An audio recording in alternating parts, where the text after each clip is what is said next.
El sol de la dehesa extremeña caía como un manto de oro líquido sobre la hacienda La Caprichosa. Era un calor denso, antiguo, que parecía emanar de la propia tierra, una tierra que había pertenecido a la familia Valdepeña desde tiempos que ya se confundían con la leyenda.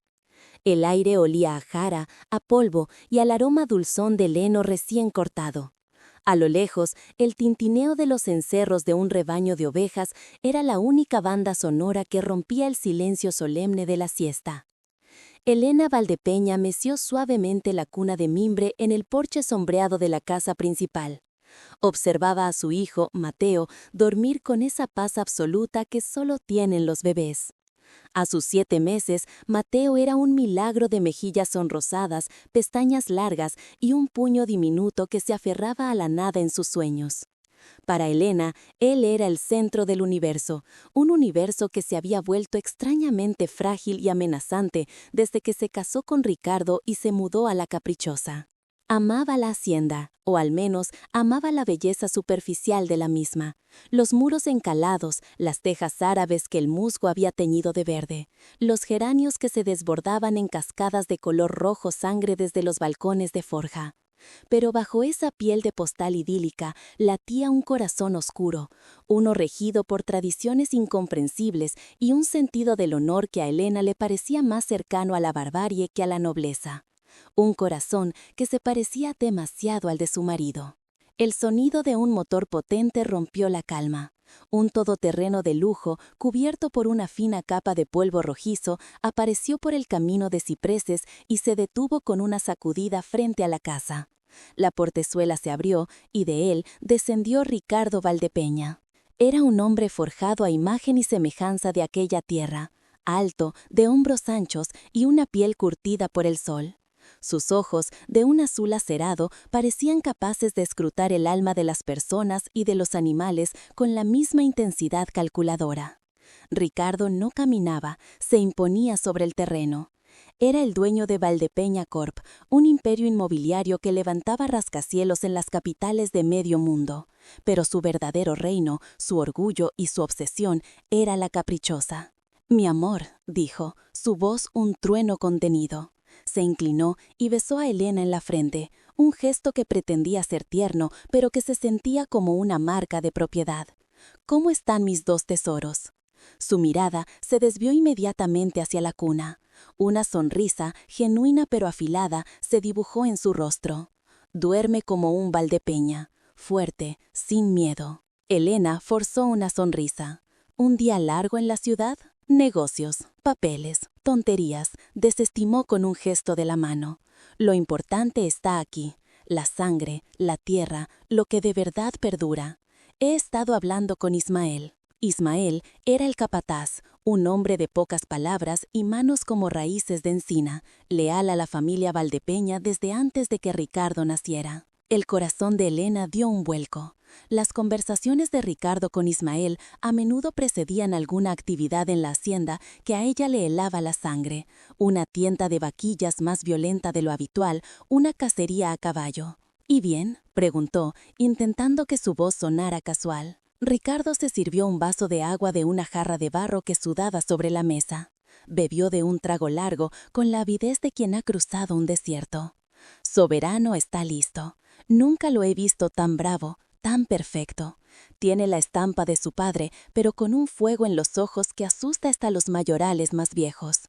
Es una obra de arte, una fuerza de la naturaleza. Soberano. El nombre resonó en la mente de Elena como una campana fúnebre.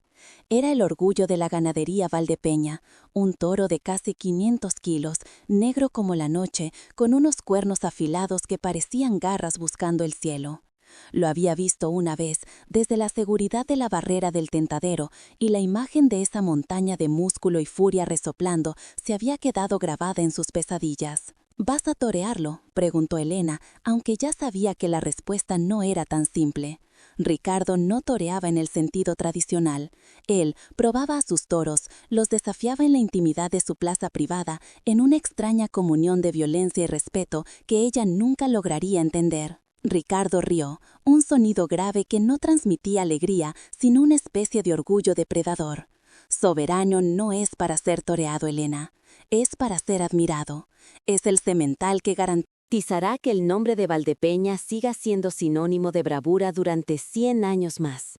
Pero antes, hay que presentárselo al heredero. El vaso de agua que Elena sostenía tembló en su mano.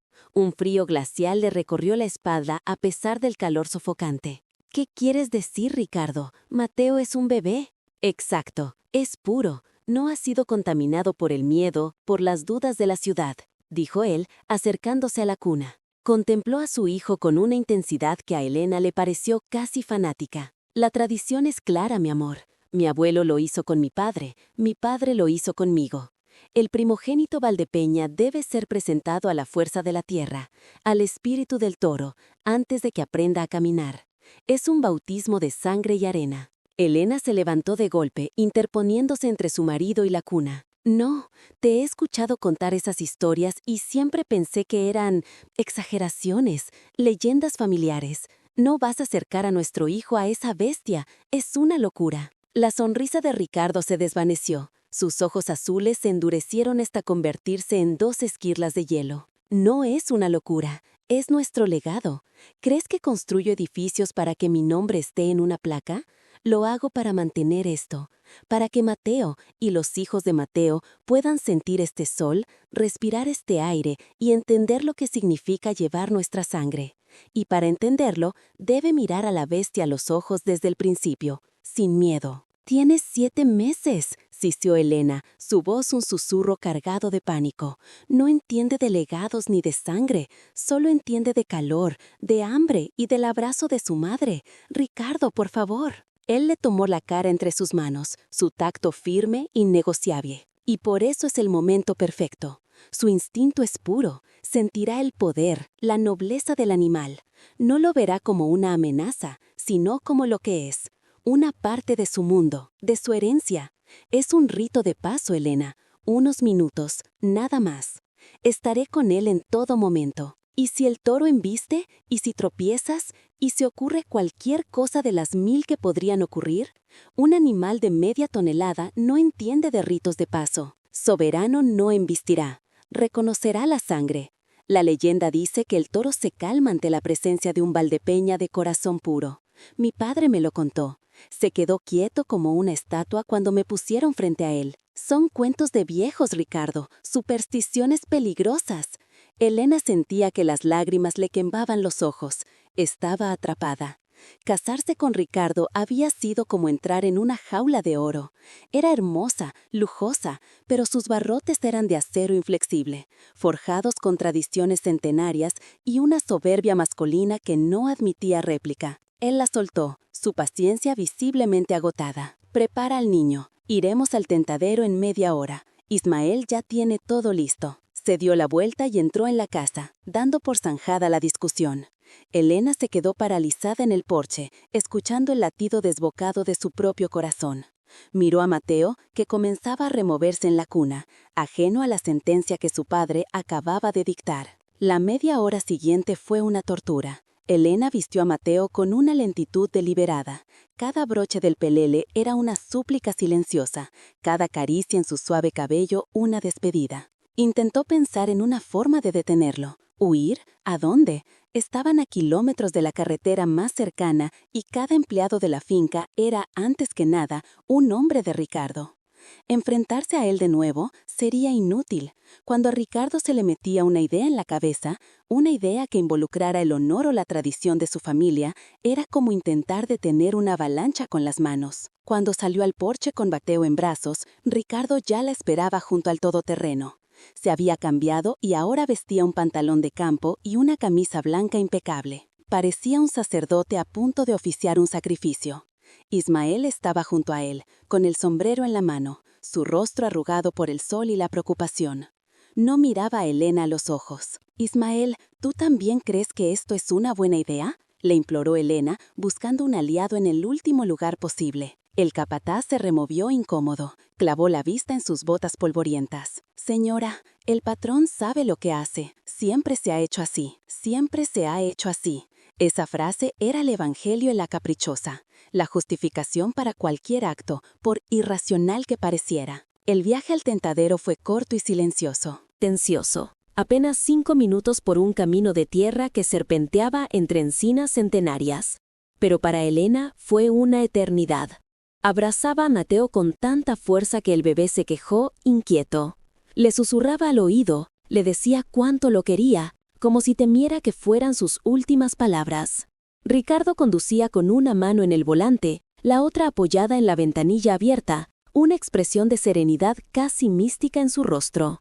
El tentadero de la Caprichosa no era una gran plaza, era un círculo íntimo, de arena rojiza y barreras de madera gruesa y oscura, desgastada por el sol y las embestidas de generaciones de toros. Unos burladeros de ladrillo visto ofrecían el único refugio. Estaba construido en una pequeña hondonada, lo que le daba un aire de anfiteatro secreto, un lugar para rituales privados, lejos de la vista del mundo. Cuando bajaron del coche, el silencio era aún más profundo que en la casa. Solo se oía el zumbido de los insectos y el crujido de sus botas sobre la grava. «Quédate aquí, en el burladero de la entrada», le ordenó Ricardo a Elena, su voz extrañamente suave. «Podrás verlo todo desde una posición segura». Tomó a Mateo de sus brazos. Elena se resistió por un instante, un tirón instintivo, pero la fuerza de Ricardo era abrumadora. El bebé, confundido por el cambio, hizo un puchero. «Tranquilo, campeón», le susurró Ricardo a su hijo, acunándolo contra su pecho.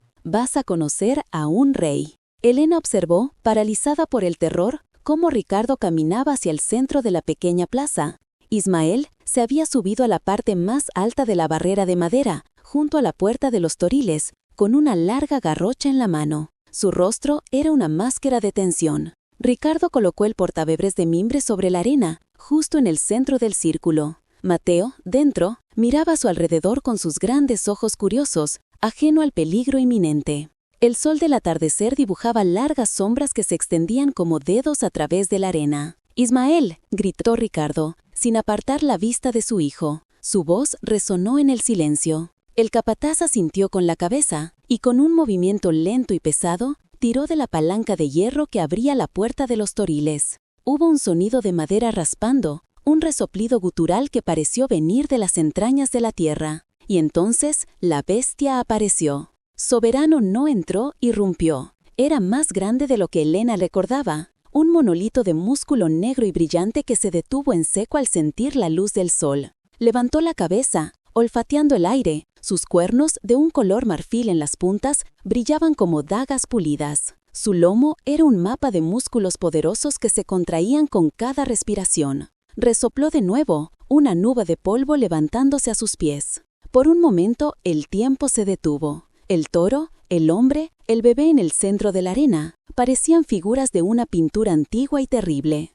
Soberano dio unos pasos, tanteando el terreno, sus pezuñas hundiéndose en la arena. Su mirada, pequeña e inteligente, barrió la plaza, deteniéndose primero en Ricardo, que se había apartado unos metros, y luego en el pequeño bulto que había en el centro. Elena sintió que el aire no le llegaba a los pulmones. Cada fibra de su ser gritaba que corriera, que agarrara a su hijo y huyera, pero sus pies estaban clavados al suelo. Solo podía mirar, con los ojos desorbitados, cómo la enorme cabeza del toro se inclinaba con curiosidad hacia el portabebés. Mateo, en lugar de asustarse, soltó una risita, un gorgoteo de pura inocencia. El sonido, tan pequeño y frágil en la inmensidad de la plaza, pareció llegar a los oídos del animal. El toro dio un paso más, luego otro. Ahora estaba a solo unos metros de Mateo. Bajó la cabeza, su enorme morro húmedo casi rozando el borde de la cesta de mimbre. Ricardo observaba la escena con una sonrisa de triunfo en el rostro,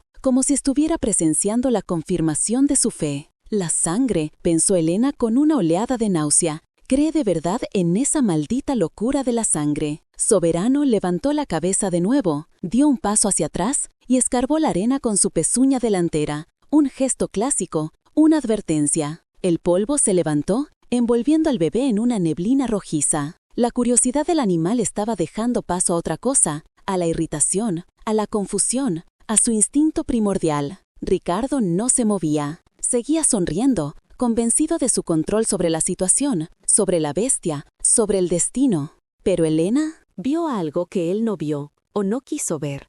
Vio la tensión acumulándose en los cuernos traseros del toro. Vio cómo los músculos de su cuello se hinchaban. Vio el ligero temblor de su cola. Era la calma que precede a la tormenta, la quietud antes de la explosión. El instinto maternal, una fuerza 1000 veces más poderosa que cualquier tradición o legado, finalmente rompió sus ataduras. La imagen de esos cuernos afilados a centímetros de la piel de su hijo hizo estallar algo dentro de ella. Ricardo, en su arrogancia, dio un paso hacia el bebé, quizás para dar por terminado el ritual y recoger a su heredero ya bautizado. Ese movimiento fue el catalizador. El toro lo interpretó como un desafío. Resopló por última vez, un sonido que fue un rugido, y bajó la cabeza, alineando su cuerpo, preparándose para la embestida, no contra Ricardo, contra el objeto extraño y pequeño que había invadido su territorio. El mundo de Elena se redujo a ese único punto en el tiempo, y el espacio, un bebé indefenso y 500 kilos de furia a punto de desatarse. El grito brotó de lo más profundo de su alma, un desgarro de terror puro y absoluto, rompiendo el silencio sagrado de la dehesa. «¡No hagas eso! ¡Mi bebé solo tiene 7 meses!», gritó la esposa del empresario al ver a su hijo frente al toro. Claro, aquí tienes la continuación de la historia. El grito de Elena no fue simplemente un sonido, fue una onda de choque física que desgarró el aire tenso de la dehesa. No era un grito de simple miedo, era un alarido primigenio, la manifestación audible del instinto más puro y feroz de la naturaleza, el de una madre protegiendo a su cría. Por un instante infinitesimal, todo se congeló. El sol pareció detener su descenso, el viento cesó su murmullo entre los alcornoques y hasta el propio tiempo pareció contener la respiración. El toro, marcado, a un latido de corazón de iniciar su embestida mortal, se detuvo. Sus músculos, ya tensos como cables de acero, se crisparon. La furia pura y directa que había enfocado en el pequeño bulto frente a él se vio fracturada por aquella intrusión sónica. Giró su enorme cabeza, sus ojos negros y líquidos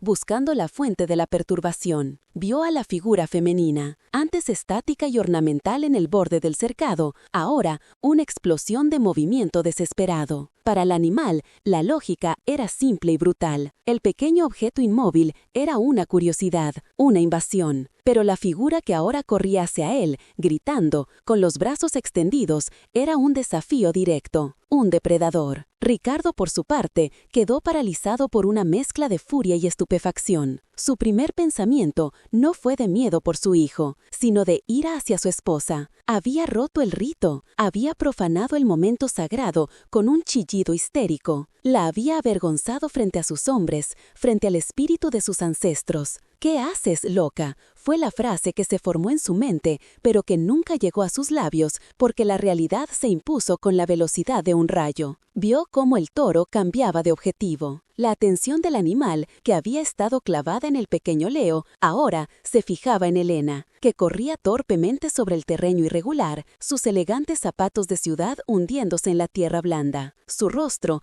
era una máscara de terror absoluto, pero sus piernas no dejaban de moverse, impulsadas por una fuerza que trascendía la razón. No tenía un plan, no tenía armas, solo tenía la certeza inquebrantable de que debía interponer su propio cuerpo entre esa montaña de músculo y cuernos y la frágil vida de su hijo. «¡Elena! ¡No! ¡Atrás!», rugió Ricardo, saliendo finalmente de su letargo. Pero su voz se perdió en el caos que se desató. Los vaqueros, hombres curtidos por el sol y el peligro, reaccionaron con la velocidad que les daba la experiencia. Hasta ese momento habían sido meros espectadores de un ritual que muchos consideraban una insensatez, pero ahora eran profesionales enfrentando una crisis. «Jacinto, el niño, rápido», gritó el capataz, un hombre mayor llamado Mateo, mientras desenrollaba un capote de brega de color magenta y amarillo que siempre llevaba en la montura de su caballo. Dos vaqueros más jóvenes saltaron la talanquera, agitando los brazos y gritando para atraer la atención del toro, para dividir su enfoque, para darle a su compañero la ventana de oportunidad que necesitaba. El mundo, para Elena, se había reducido a un túnel. No oía a Ricardo ni a los vaqueros, solo veía los ojos de el toro fijos en ella y, más allá, a su bebé, a Leo, que, ajeno al cataclismo que se cernía sobre él, había dejado caer su sonajero y ahora intentaba meterse un puñadito de tierra en la boca. Esa imagen, tan mundana y tan inocente, fue como echarle gasolina al fuego de su pánico. Corrió más rápido. El toro resopló, un sonido gutural que prometía violencia, y bajó la cabeza. Sus pezuñas delanteras escarbaron la tierra, levantando nubes de polvo. Se preparó para embestir a la nueva amenaza. Fue entonces cuando Jacinto, un hombre delgado y fibroso de unos 60 años, cuya piel parecía un mapa de todas las sequías y tormentas de la región, demostró por qué era el más respetado de todos. No corrió hacia el toro, no gritó, se movió con una economía de movimientos letal, rodeando la escena por el flanco. Mientras la bestia estaba hipnotizada por el desafío frontal de Lena y distraída por los gritos de los otros vaqueros, Jacinto llegó hasta Leo. Con una suavidad que contradecía la rudeza de sus manos, lo levantó del suelo. El bebé, sorprendido, emitió un pequeño quejido, su cuerpecito blando y cálido contra el pecho duro del vaquero. Jacinto no perdió un segundo. Se dio la vuelta y, con zancadas largas y seguras, se alejó del epicentro del peligro. En ese mismo instante, el toro cargó. No fue una embestida limpia. La bestia estaba confundida, su furia dividida entre múltiples objetivos. Su carrera se dirigió hacia Elena, pero en el último segundo, el capote de Mateo, ondeando a su derecha, captó su atención. Giró bruscamente, el suelo temblando bajo sus 500 kilos de peso, y embistió la tela de colores vivos. El sonido del cuerno rasgando el tejido fue como un desgarro en el alma de Elena. Cayó de rodillas, a no más de 10 metros de donde la bestia ahora se revolvía, corneando el capote con una furia ciega. El aire se le escapó de los pulmones en un sollozo ahogado. Su carrera había terminado. La adrenalina que la había impulsado se disipó de golpe, dejando paso a un temblor incontrolable. Miró a su alrededor, con los ojos desorbitados. Vio a Jacinto, ya cerca de la valla, entregando a Leo a los brazos de otro vaquero. Vio a Mateo, bailando con la muerte, citando al toro, con una calma y una pericia asombrosas, alejándolo cada vez más de la zona. Vio a Ricardo, de pie, inmóvil, con el rostro pálido como el de un fantasma, mirando la escena como si no pudiera comprenderla. La rabia, fría y afilada como el cristal roto, sustituyó al miedo. Con las piernas temblando, se puso de pie. El polvo se adhería a sus caros pantalones, sus manos estaban sucias de tierra y una de sus rodillas sangraba por la caída. Ignoró todo eso. Caminó con una determinación gélida directamente hacia su marido. Mientras tanto, los vaqueros, trabajando en perfecta sincronía, lograron llevar al toro hacia la puerta de los toriles. Con un último grito y un portazo metálico, el peligro quedó contenido. El silencio que cayó después fue más pesado y opresivo que cualquier grito. Solo se oía el resoplido furioso del toro encerrado y el llanto asustado de Leo, que ahora sí era consciente de que algo terrible había sucedido. Elena llegó frente a Ricardo. Sus ojos, normalmente cálidos y llenos de amor, eran ahora 2 esquirlas de hielo. Él abrió la boca para decir algo, quizás una reprimenda, quizás una excusa, pero ella no se lo permitió. Su mano, sucia de tierra, voló y le abofeteó la cara. El sonido fue seco, brutal, un eco de la violencia que acababan de presenciar. La cabeza de Ricardo se giró por el impacto. El escozor en su mejilla era nada comparado con la humillación pública. Sus hombres, su capataz, todos estaban mirando. Pero cuando se volvió para enfrentarla, la furia que esperaba desatar se congeló en su garganta. La mujer que tenía delante no era su dócil y elegante esposa, era una extraña, una furia encarnada. Nunca, sisó Elena, con la voz rota pero cargada de un veneno que él no sabía que poseía. Nunca.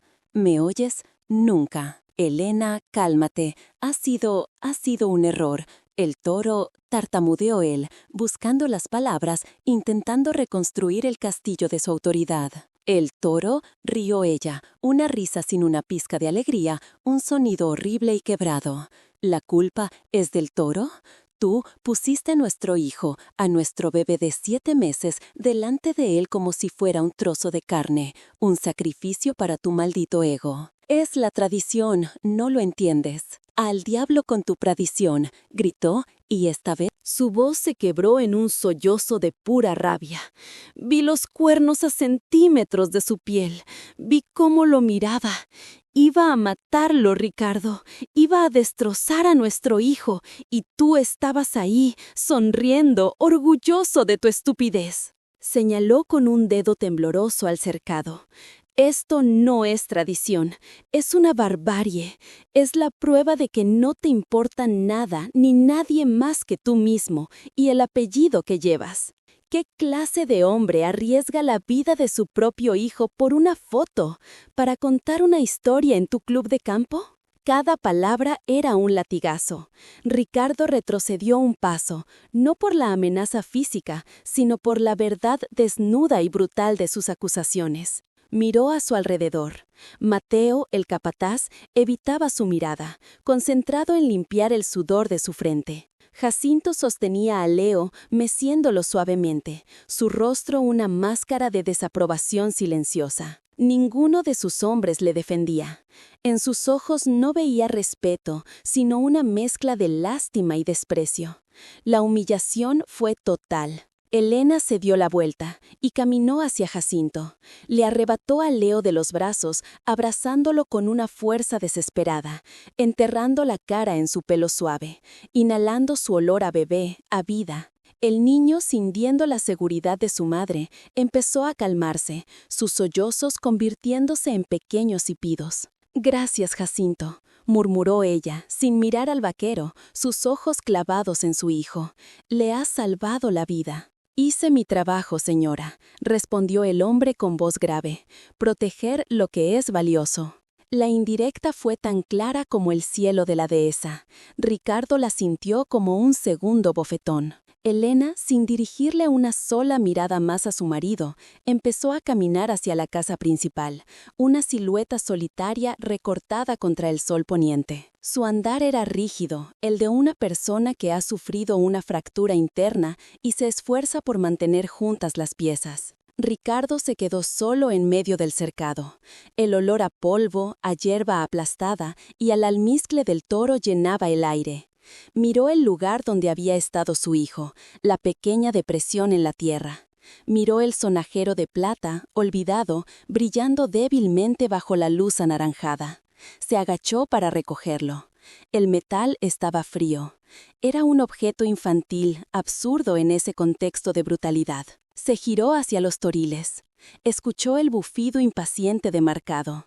Siempre había visto a esos animales como símbolos de su estirpe, poder, nobleza, fuerza indomable. Un legado vivo que pasaba de padres a hijos. Su padre lo había hecho con él, su abuelo con su padre. El ritual era el bautismo de sangre, la primera lección de un de la Garza. No temer, dominar. Pero por primera vez, al mirar las gruesas tablas de madera que apenas contenían a la bestia, no vio nobleza. Vio 500 kilos de instinto ciego. Vio los cuernos afilados no como un símbolo de poder, sino como las armas que habían estado a punto de dejarle sin hijo. La tradición, que hasta ese momento había sido el pilar de su identidad, se le antojó de repente hueca, una costumbre vacía y peligrosa, mantenida viva por la vanidad de hombres que confundían la imprudencia con el valor. El grito de Elena resonaba en sus oídos, el terror puro en su voz, la imagen de ella corriendo hacia el toro, dispuesta a morir por su hijo. Ella, la mujer de ciudad, que él a menudo consideraba blanda, había demostrado tener más coraje y más sentido común que él, el heredero de una dinastía de ganaderos. Mateo se acercó a él, con el capote rasgado sobre el hombro. «El animal está asegurado, señor de la Garza. No habrá más problemas». Ricardo asintió, incapaz de hablar. «Señor», dijo Mateo, dudando por un momento, «con todo respeto, lo que ha hecho hoy no ha sido de hombre de campo». Un hombre de campo respeta al toro, sabe que no es un juguete, y sabe que no hay nada, ni tierra, ni ganado, ni apellido, que valga más que un hijo. Su padre, que en paz descanse, lo sabía. Era duro, pero lo sabía. Sin esperar respuesta, el capataz se dio la vuelta y se marchó, dejando a Ricardo completamente solo con su sonajero de plata y el peso aplastante de su error. Horas más tarde, la noche había caído sobre la finca. Un silencio profundo lo envolvía todo, roto solo por el canto de los grillos. Ricardo entró en la casa. Estaba impecable, silenciosa. La Dina, sin duda preparada por el servicio, no había sido servida. Una sensación de vacío le oprimió el pecho. Subió las escaleras hacia su dormitorio. La puerta estaba cerrada. La abrió lentamente. La habitación estaba a oscuras, a excepción de la luz de la luna que se filtraba por la ventana. Elena estaba de pie junto a la cuna de Leo, observándolo dormir. A su lado, sobre la cama, había 2 maletas. «¿Qué haces?», preguntó él, con la voz apenas un susurro. Elena no se giró. Su voz, cuando habló, fue tranquila, pero con una finalidad de acero. «Me voy, nos vamos». «¿Irte? ¿A dónde? No seas ridícula, Elena. Ha sido un día difícil, pero...» «No es un día difícil, Ricardo», le interrumpió, girándose por fin para mirarle. Sus ojos estaban hinchados de tanto llorar, pero su expresión era firme. «Es el día final, el día en que me di cuenta de con quién estoy casada. Eso no es justo. Te quiero a nuestro hijo». «No, no lo quieres», replicó ella, y la calma de su afirmación fue más devastadora que cualquier grito. «Quieres un heredero. Quieres una continuación de tu linaje. Quieres un objeto que puedas moldear a tu imagen y semejanza, al que puedas someter a tus rituales estúpidos y peligrosos. Pero no quieres a Leo. No al Leo que llora por la noche, al que le gusta el puré de plátano, al que se ríe cuando le hago cosquillas. A ese niño no lo conoces, porque si lo conocieras, jamás lo habrías puesto ahí fuera». Caminó hacia las maletas. «Hoy no vi a un padre, vi a un hombre dispuesto a sacrificar a su hijo en el altar de su orgullo, y no puedo vivir con ese hombre. No puedo permitir que mi hijo crezca pensando que eso es normal, que el amor de un padre es algo que se gana sobreviviendo a una prueba mortal». «Elena, por favor», suplicó él, dando un paso hacia ella. Por primera vez en su vida se sintió pequeño, impotente. «Lo siento, tienes razón, me equivoqué, estaba ciego». «Sí, lo estabas, y yo también», dijo ella, deteniéndole con una mano levantada. «Estaba ciega por tu dinero, por tu estatus, por la vida que me ofrecías. Pensé que tu arrogancia era confianza. Pensé que tu obsesión con la tradición era una conexión con tus raíces. Me equivoqué, es solo ego. Un ego tan grande que casi le cuesta la vida a nuestro hijo». Cogió una de las maletas. «Mañana, a primera hora, vendrá un coche a por nosotras. Nos vamos a casa de mis padres. Y luego, mis abogados se pondrán en contacto con los tuyos». El mundo de Ricardo se desmoronó. La idea de un divorcio, del escándalo, de perder a su familia, era un fracaso mucho mayor que cualquier desastre empresarial. «No puedes hacerme esto, soy tu marido». «Tú dejaste de ser mi marido en el momento en que elegiste una bestia por encima de tu hijo», sentenció ella. Abrió la puerta del dormitorio y salió al pasillo arrastrando las maletas. Ricardo se quedó inmóvil, escuchando el sonido de las ruedas sobre el suelo de mármol alejándose, hasta que el silencio volvió a reinar. Se acercó a la cuna. Leo dormía plácidamente, con el pulgar en la boca, ajeno al terremoto que había provocado y a la fractura irreparable en la vida de sus padres. Su respiración era suave, rítmica, un milagro de fragilidad y resistencia. Ricardo extendió la mano para tocar su mejilla, pero se detuvo. Sintió que no tenía derecho. Sus manos eran las que lo habían puesto en peligro. Salió de la habitación y bajó a su despacho. Se sirvió un whisky, sus manos temblaban tanto que el líquido se derramó sobre la caoba pulida. Se sentó en su gran sillón de cuero, el mismo desde el que había... Claro, aquí tienes la continuación de la historia, con la zorrilla de Tápata. Como ya te mencioné, los neonatoles se sumergían en una cuna de mercurio para crecer fuertes, y apenas unas semanas después se les entregaba los retratos de sus antepasados que colgaban de las paredes, hombres duros, de campo, que habían construido su fortuna desde la nada, con sudor y a veces con sangre. Hombres que, según Ricardo, entendían el valor de la bravura, la simbiosis entre el hombre y la bestia. El whisky le quemó la garganta, pero no le trajo el olvido que buscaba. Al contrario, avivó las llamas del recuerdo. La imagen de Elena, con el rostro descompuesto por el pánico, corría en su mente en un bucle infernal. Su grito, «No hagas eso», reverberaba en el silencio opresivo de la mansión vacía.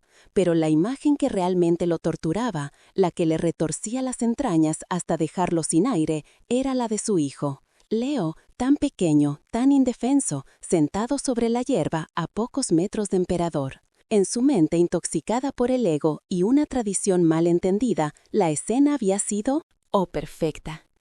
El sol de la tarde bañando los campos, el aire impregnado del olor a tierra húmeda y a ganado. Emperador, una mole de músculos negros y brillantes, pastaba con una calma majestuosa. Era el semental perfecto, la joya de su ganadería, un animal de una nobleza casi mítica. Y allí estaba su hijo, su heredero, en presencia de esa fuerza de la naturaleza. No había peligro, se había dicho a sí mismo. Él controlaba la situación. Estaba a solo unos pasos, con la muleta en la mano, listo para intervenir. Era un bautismo simbólico, una presentación, el futuro de la estirpe saludando a su legado. ¡Qué iluso! ¡Qué arrogante! Recordó la expresión del toro. Emperador había levantado la cabeza, sus enormes ojos oscuros fijos en el pequeño bulto que se movía torpemente en la hierba. No había malicia en su mirada, solo una curiosidad primigenia. Resopló, y una nube de vaho se disipó en el aire. Fue ese resoplido, ese simple acto animal, el que congeló la sangre de Ricardo un instante antes del grito de Elena. En ese segundo de claridad aterradora, vio lo que ella había visto desde el principio. No a un noblo semental y a un heredero, sino a una bestia impredecible de 600 kilos y a un bebé vulnerable. El whisky del vaso se agitó con el temblor de su mano. Lo apuró de un trago y se sirvió otro, esta vez hasta el borde. El líquido ámbar se derramó de nuevo, manchando la fotografía enmarcada en plata que descansaba sobre el escritorio. Era una foto de su boda. Elena sonreía, con una felicidad tan pura y radiante que dolía mirarla. Él estaba a su lado, mirándola con una adoración que ahora le parecía una mentira. ¿En qué momento se había convertido en ese monstruo? ¿En qué momento el orgullo por lo que poseía había eclipsado el amor por quienes debía proteger? Tú elegiste una bestia por encima de tu hijo. Las palabras de Elena eran como cuchillas que se hundían más y más profundo con cada repetición. Se levantó de golpe, el sillón girando violentamente. El vaso se estrelló contra la pared, justo al lado del retrato de su padre. El cristal se hizo añicos y el whisky se escurrió por la pintura al óleo como lágrimas sucias. Un sollozo seco y desgarrado escapó de su garganta, un sonido animal que no reconoció como propio. La rabia bullía en su interior, una rabia volcánica dirigida no hacia Elena, sino hacia sí mismo, y hacia el toro, hacia Emperador, la causa de todo, el símbolo de su fracaso. Sin pensarlo, agarró las llaves del todoterreno de la consola de la entrada y salió de la casa, dando un portazo que resonó como un disparo en la noche. No se molestó en cerrar. La mansión, con todas sus riquezas, le parecía de pronto una cáscara vacía y sin valor. Condujo a una velocidad suicida por los caminos de tierra que llevaban a los corrales de la finca, levantando nubes de polvo que la luna teñía de un blanco fantasmal. Las luces del vehículo barrían los campos, asustando a las reses que dormitaban bajo los robles centenarios. Llegó a la zona de los sementales y frenó en seco. El motor rugió un instante antes de que lo apagara, sumiendo el paisaje en el silencio y los sonidos nocturnos del campo. Se bajó del coche y caminó con paso decidido hacia el corral principal. Allí estaba. Emperador dormía de pie, una silueta imponente bajo el manto de estrellas. Al sentir la presencia de Ricardo, el animal se movió, girando su enorme cabeza hacia él. Sus ojos reflejaron la luna. Ricardo se agarró a los gruesos barrotes de madera, sus nudillos blancos por la presión. «Tú», masculló, con la voz rota por el odio, «por tu culpa, por tu maldita culpa, lo he perdido todo». El toro, ajeno a la crisis existencial del hombre, simplemente resopló, como si lo reconociera. Y en ese gesto, Ricardo no vio inocencia, sino arrogancia. La misma arrogancia que él había exhibido horas antes. Sintió un impulso irrefrenable, una necesidad visceral de destruir aquello que había provocado su ruina. Volvió al coche y abrió el maletero.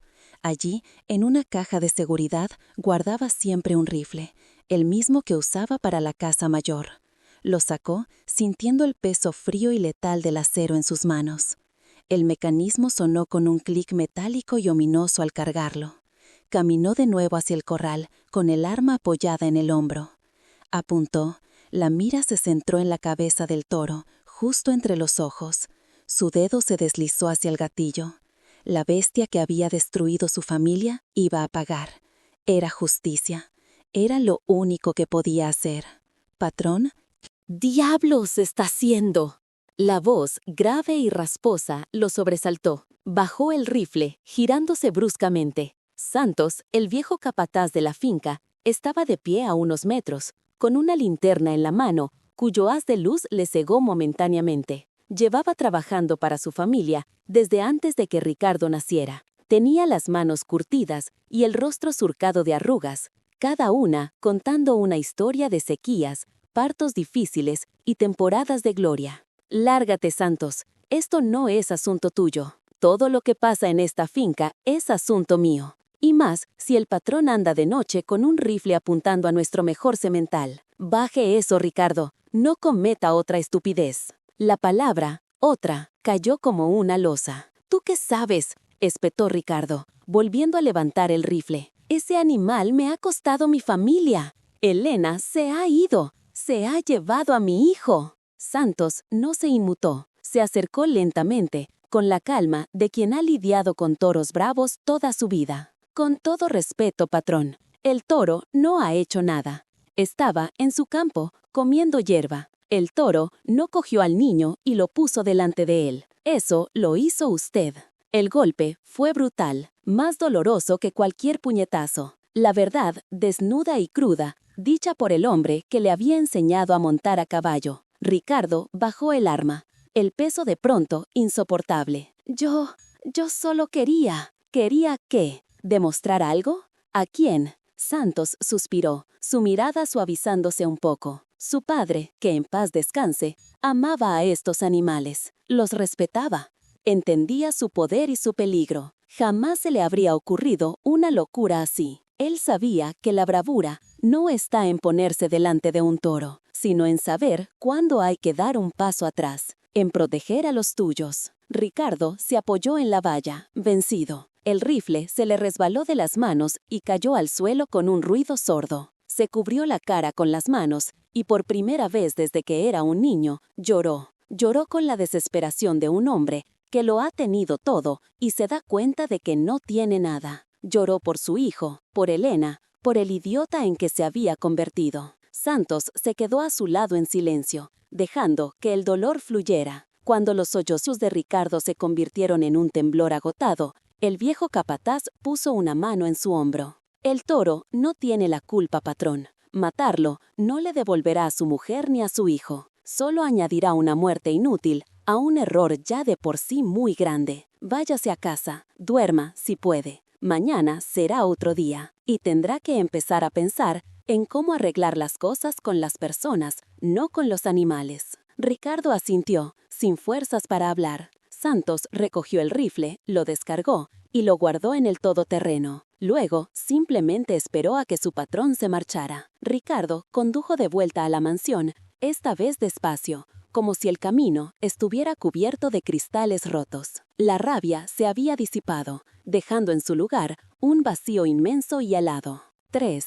Mientras tanto, a 50 kilómetros de allí, en la impersonal habitación de un hotel de lujo, Elena mecía a Leo en sus brazos. El bebé, después de un biberón caliente, se había dormido contra su pecho. Su pequeño cuerpo irradiaba un calor que era el único consuelo de Elena en la fría desolación que la embargaba. Había conducido sin rumbo fijo durante casi una hora, con las lágrimas nublándole la vista y el corazón latiéndole desbocado. Cada vez que cerraba los ojos, veía a su hijo en la hierba y la silueta del toro recortada contra el cielo. El terror era una sensación física, una garra helada que le apretaba el estómago. Finalmente, había optado por un hotel, un lugar anónimo, seguro, lejos de él, lejos de su mundo. Había llamado a su hermana, Sofía, cuya voz al otro lado del teléfono fue un bálsamo. Entre sollozos le contó lo sucedido. Pero, ¿cómo es posible? ¿En qué estaba pensando? La incredulidad de Sofía se mezclaba con una indignación creciente. Elena,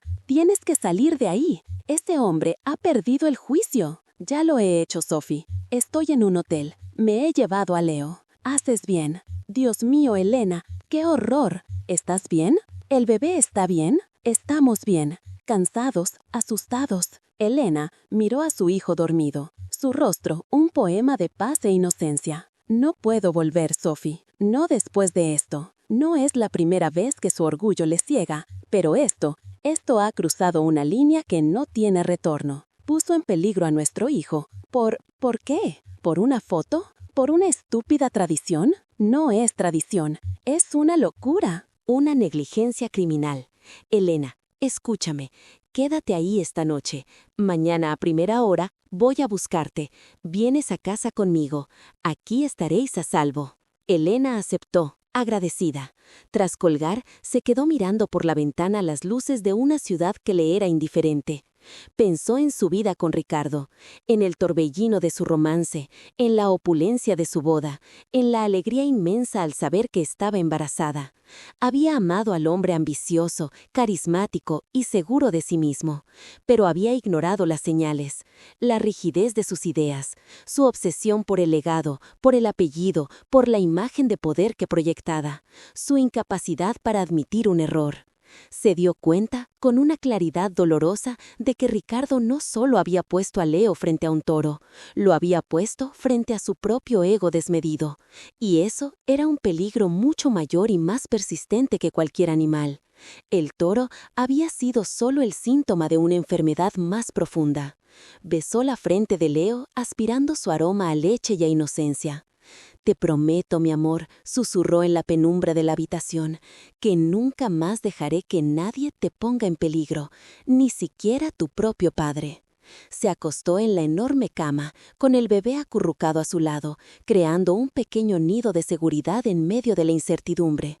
Por primera vez en años se sintió completamente sola y, extrañamente, también se sintió libre. 3 puntos. El sol de la mañana se filtró por las persianas del despacho, iluminando el desastre de la noche anterior, el cristal roto, el licor seco sobre el barniz. Ricardo no había dormido.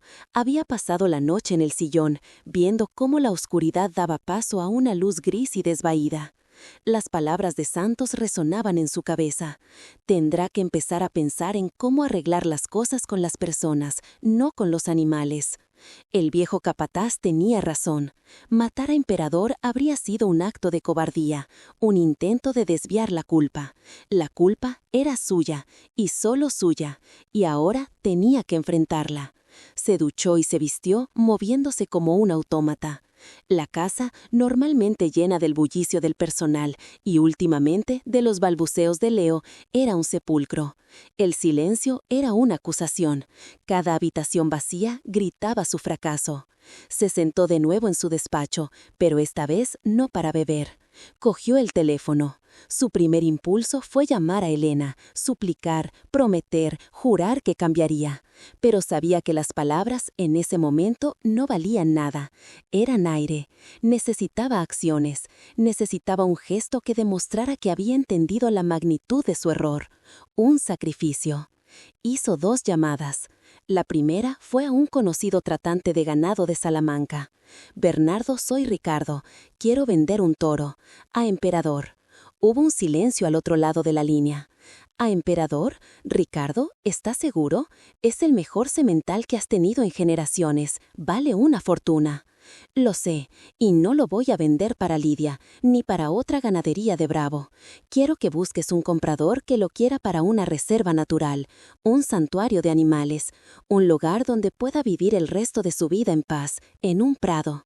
No me importa el precio, solo quiero asegurarme de que tenga una buena vida, lejos de todo esto.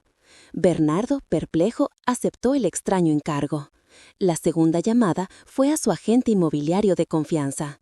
Javier, habla Ricardo, pon la finca a la venta. Silencio.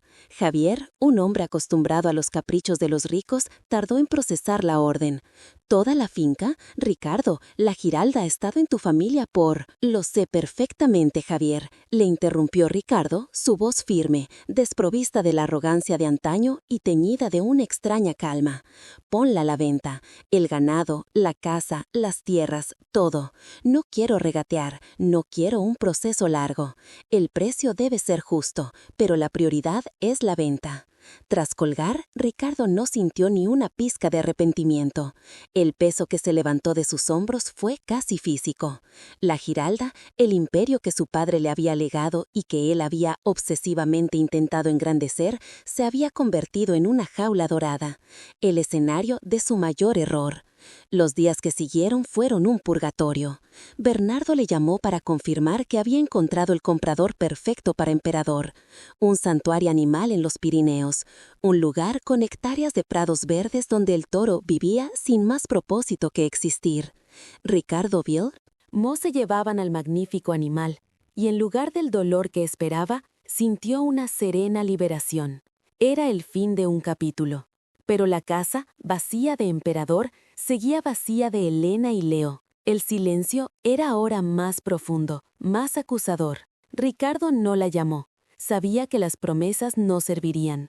Envió a un mensajero al apartamento de la ciudad donde ella se alojaba con su madre. El sobre no contenía una carta de amor empalagosa ni una súplica desesperada. Dentro había 2 documentos, una copia del contrato de cesión de Emperador al santuario animal y una copia del contrato de puesta en venta de la finca La Giralda. Junto a ellos, una sola llave y una nota manuscrita con una caligrafía temblorosa que apenas parecía la suya.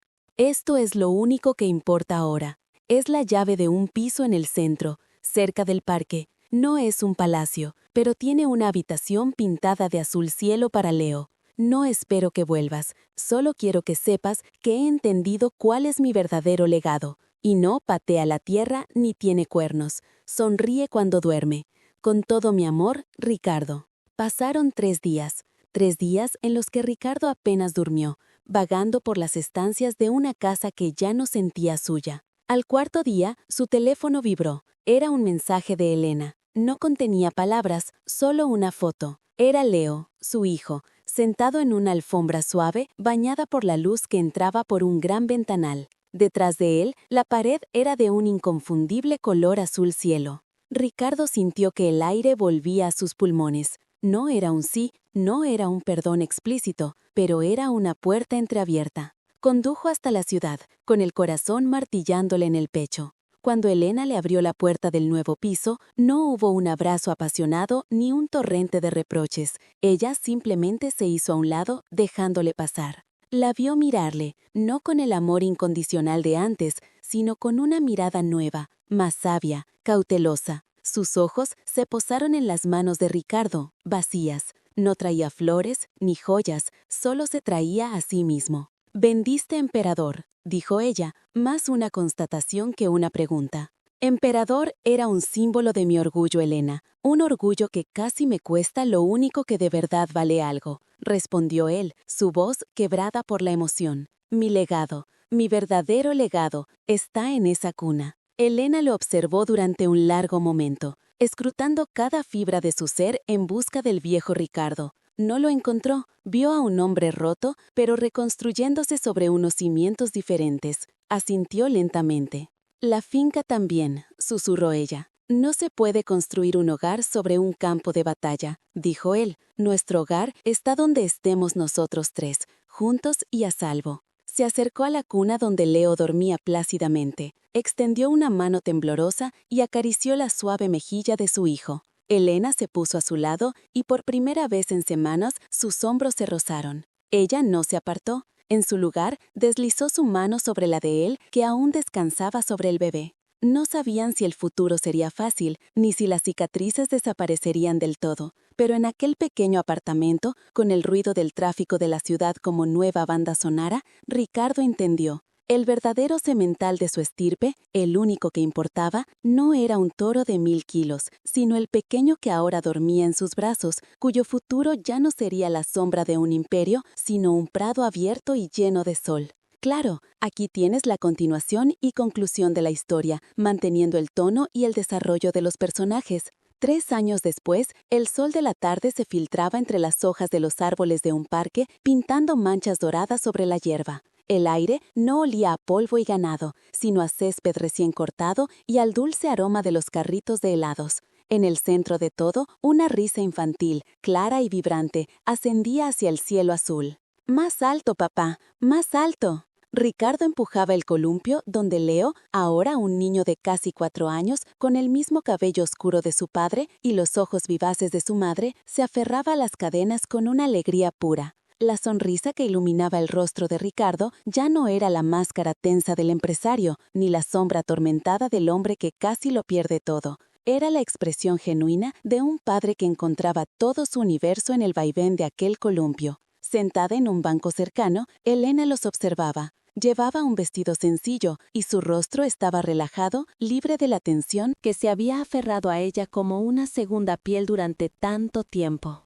Por un instante fugaz, la memoria conjuró un eco lejano, el rugido de una bestia, el silencio helado del miedo. Pero el sonido fue ahogado de inmediato, reemplazado por la melodía más pura que jamás había conocido, la risa de su hijo. Ricardo detuvo suavemente el columpio y se acercó a ella, sentándose a su lado mientras Leo saltaba y corría a perseguir una mariposa. «A veces, todavía no me creo que estemos aquí», murmuró Elena, apoyando su cabeza en el hombro de Ricardo. Él pasó un brazo por su espalda, un gesto que ahora era natural, reconfortante. «Yo sí, fue la única decisión valiente que tomé en mi vida». Creía que la fuerza consistía en dominar, en poseer, en perpetuar un nombre a cualquier coste. Miró a su hijo, que ahora tropezaba y caía sobre la hierba mullida, solo para levantarse de un salto, riendo de su propia torpeza. Pero la verdadera fuerza, continuó Ricardo con la voz quebrada por la emoción, es esto. Es saber arrodillarse para limpiar una rodilla raspada. Es construir un castillo de arena sabiendo que la marea se lo llevará. Es entender que el único legado que importa no se mide en hectáreas ni en cabezas de ganado, sino en la cantidad de risas que ayudas a traer al mundo. Leo, habiendo abandonado la persecución de la mariposa, corrió hacia ellos con los brazos abiertos. «¡Papá! ¡Mamá!». Ricardo se arrodilló para recibirlo, y el pequeño se estrelló contra su pecho en un abrazo lleno de energía y confianza ciega. Elena se unió a ellos, rodeando a su esposo y a su hijo, formando un círculo de calidez bajo el sol de la tarde. Ya no había un toro semental que representara el poder de su estirpe. No había una finca que susurrara historias de generaciones pasadas. Solo estaba ese momento. El peso reconfortante de su hijo en brazos, el calor de la mano de su esposa entrelazada con la suya y el sonido de la vida simple y ordinaria de la ciudad a su alrededor.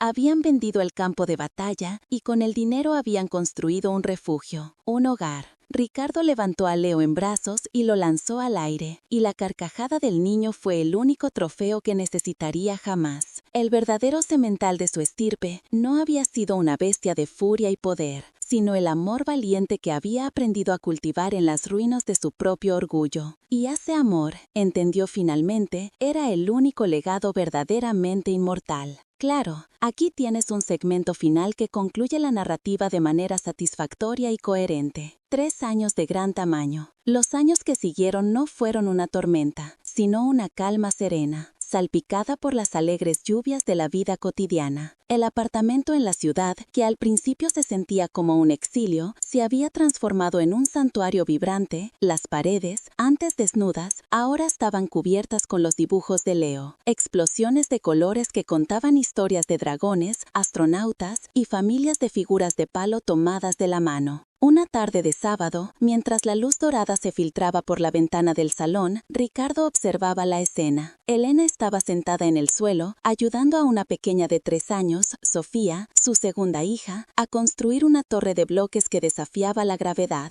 Leo, que ya tenía 5, correteaba por la habitación con una capa improvisada, siendo un superhéroe cuya misión era rescatar a los animales de peluche del peligro. En un rincón de la caja de juguetes de Leo, entre coches y robots, asomaba la cabeza de una figura de plástico. Era un toro negro, robusto y detallado, un regalo de cumpleaños de un tío lejano que aún no entendía del todo la nueva vida que habían elegido. La primera vez que Ricardo lo vio, sintió una punzada fantasmal, un eco de la tensión y el miedo de aquel día en la finca. Pero ahora lo miraba con una sonrisa serena. Leo, en una pausa de su heroísmo, cogió el toro. No lo trató como un adversario, ni como un símbolo de poder. Para él, era simplemente un animal más en su granja imaginaria. «Mu», dijo Leo, haciendo que el toro de plástico oliese la oreja de un cordero de felpa. Ricardo se arrodilló junto a su hijo, el corazón hinchado de una emoción que ya le era familiar. Elena levantó la vista, sus ojos encontrándose con los de arriba de las cabezas de sus hijos.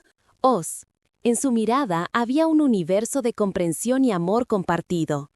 Vio al hombre que había derribado los muros de su propio orgullo, no con la fuerza bruta de un semental, sino con la valentía silenciosa de un jardinero que arranca las malas hierbas para que algo hermoso pueda crecer. Más tarde esta noche, después de que los cuentos hubieran sido leídos y los niños estuvieran arropados en sus camas, Ricardo y Elena estaban en el balcón, contemplando las luces de la ciudad que parpadeaban como un campo de estrellas caídas. «¿En qué piensas?», preguntó Elena suavemente, apoyando la cabeza en su hombro. Ricardo tardó un momento en responder. El zumbido de la ciudad era una nana constante. «Pensaba en legados», dijo finalmente. Creía que un legado era algo que se hereda, algo grande e imponente como una finca o un apellido, algo que se defiende con furia. Hizo una pausa, tomando la mano de Elena entre las suyas. «Pero me equivoqué. Un legado no se hereda, se construye. Se construye cada día con pequeños ladrillos de paciencia, con el cemento de las risas y las lágrimas compartidas. Nuestro legado», dijo, girándose para mirarla, «son las torres de bloques de Sofía que se caen y volvemos a levantar. Es la capa de superhéroe de Leo. Es esta paz. Es el sonido de sus respiraciones en la habitación de al lado». Elena sonrió, una sonrisa genuina que iluminó su rostro. «Es un legado mucho más fuerte», susurró. «Ninguna sequía puede marchitarlo, ninguna tormenta puede derribarlo». Ricardo la atrajo hacia sí, cerrando los ojos y respirando el aroma familiar de su cabello. Ya no necesitaba el rugido de una bestia para sentirse poderoso. El latido tranquilo y constante del corazón de su esposa contra el suyo, el eco de las risas de sus hijos en el silencio del apartamento, ese era el único poder que importaba. Su finca ya no era de tierra y ganado, sino de momentos. Y en ese reino él no era un patrón ni un heredero, era un esposo y un padre. Y por fin, después de tanto tiempo, se sentía inmensamente, incalculablemente rico. Claro, aquí tienes un segmento final para concluir la historia de manera coherente y satisfactoria. ¡Bravo! A la mañana siguiente, el sol se filtraba por las persianas del apartamento, dibujando largas franjas doradas sobre el suelo de madera. El aire olía a café recién hecho. Ricardo se despertó antes que nadie, no por la ansiedad que solía acompañar sus madrugadas, sino por una calma que no había sentido en años. Se sentó al borde de la cama, observando la ciudad despertar a través de la ventana. Ya no veía un laberinto de concreto que lo había alejado de sus raíces, sino un lienzo de infinitas posibilidades para su familia. Cogió el teléfono y marcó un número memorizado, el de Mateo, su capataz en la finca. «Mateo, buenos días», dijo Ricardo, su voz firme pero suave. «Señor Ricardo, justo pensaba en llamarlo. Centella está listo, fuerte como nunca. ¿Cuándo programamos la prueba?» Ricardo cerró los ojos por un instante, visualizando la arena, el polvo, la bestia resoplando. Pero la imagen fue rápidamente reemplazada por otra, el rostro aterrorizado de Elena, el balbuceo inocente de Leo. «No habrá ninguna prueba, Mateo», respondió con calma, «ni ahora ni nunca». Hubo un silencio al otro lado de la línea, cargado de confusión. «Señor, ¿el toro no sirve?»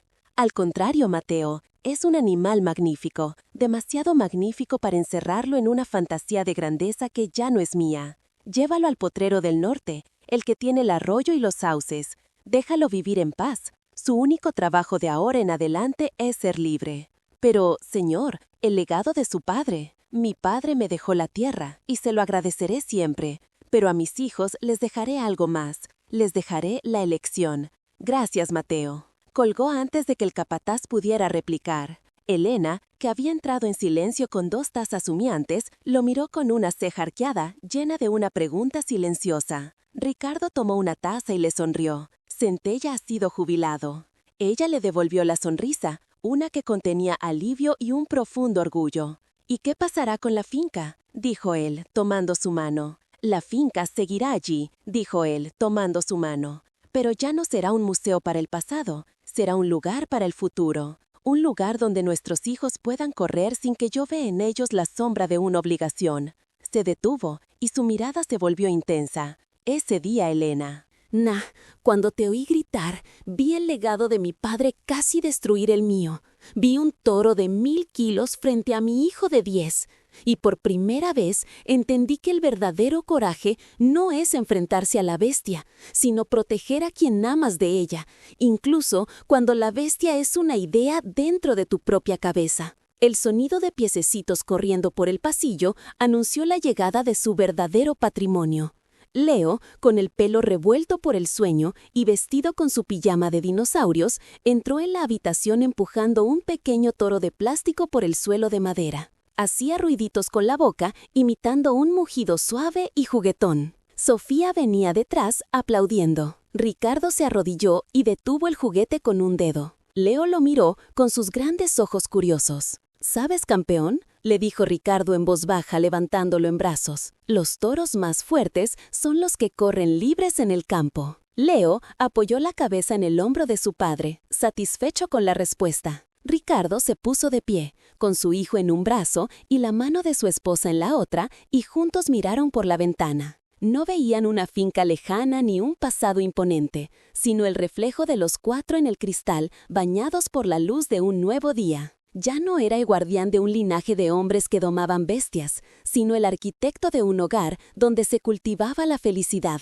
y su dinastía, la única que importaba, olía a café recién hecho, a champú de bebé y a la promesa infinita de un nuevo amanecer juntos.